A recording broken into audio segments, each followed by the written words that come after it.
I know, trust me, I know it's been so hard on you trying to make this beat. But fret not, I'm finally here to rescue you from the pits of hell. From the depths of the hell to the king. It doesn't have to be this way, you know?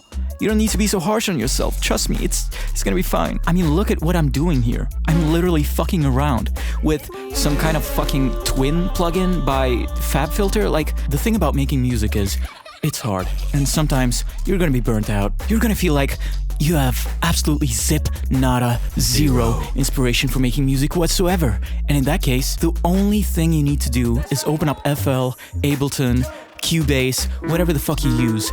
Go into the piano roll, right? Choose a plugin first of all, with a sound that you may not even like. You see, the thing about it is, it doesn't matter. But select a scale and make this completely random. It doesn't have to be something that you normally work in. It doesn't have to be minor. It doesn't have to be major. Just choose something so that you have a basic guideline, kind of like a grid to follow, right? And then try to lay out some kind of a melody or chords or anything really. Kind of something like, maybe something like what I'm doing on the screen right now. It's just an idea. All ideas stem from the brain, and the brain is humanity's most powerful tool. I must pardon myself for what just occurred. It seems that my AI drivers were fucking executed, which led to a strange noise in the middle of my dialogue. Now here is the real sauce. Once you've got your melody, you want to fuck it up, right? Like using Shaperbox, Portal, I don't know, EFX Motions by Arturia, whatever, like some kind of like granulizer, fucking pitch, shift, bullshit, phase, fucking rotation, 360 combination, every day is a smoke nation. Good job, you finally made something.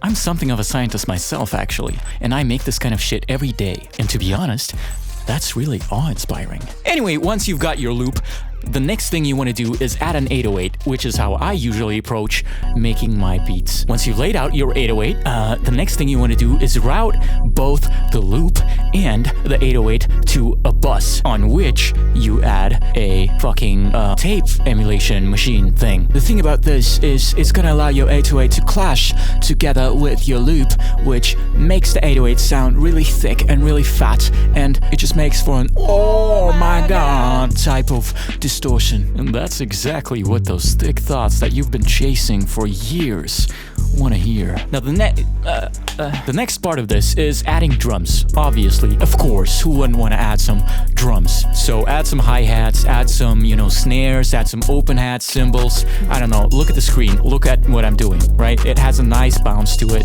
It's fucking cool, and the drums be slapping. Especially, and this is really important, you also want to route these drums to the bus on which you have your 808 and your loop, because that is gonna make them even slappier and nastier and better overall.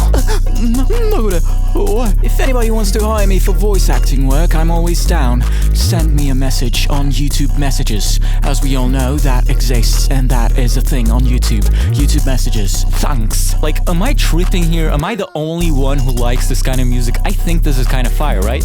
Like, together with the 808, together with the fucking loop, it just sounds like a super cutesy, you know, fun, rambunctious fucking anime soundtrack, right? Like, that you would hear in an anime scene where they're at the club and drinking and fucking and shit. Like when the anime girls are fucking in the anime. I think the real moral of the story is adding a tape emulation to a mix bus on which you have your entire beat is gonna make it sound really fucking good and really gritty and a really tasteful distortion. Besides that though, the next time you're making a beat, don't overthink things. Even if the original MIDI sounds like shit, you can always put it into Serato sample or just the normal FL Slicer, SliceX, whatever, or, you know, Shaperbox, Portal, and fuck it up in a way which makes it sound really pleasant to the ears. Now beyond that, I don't really have much more to tell you. Like, I think I've gotten everything that I want to say off of my plate, and so the next time we speak will probably be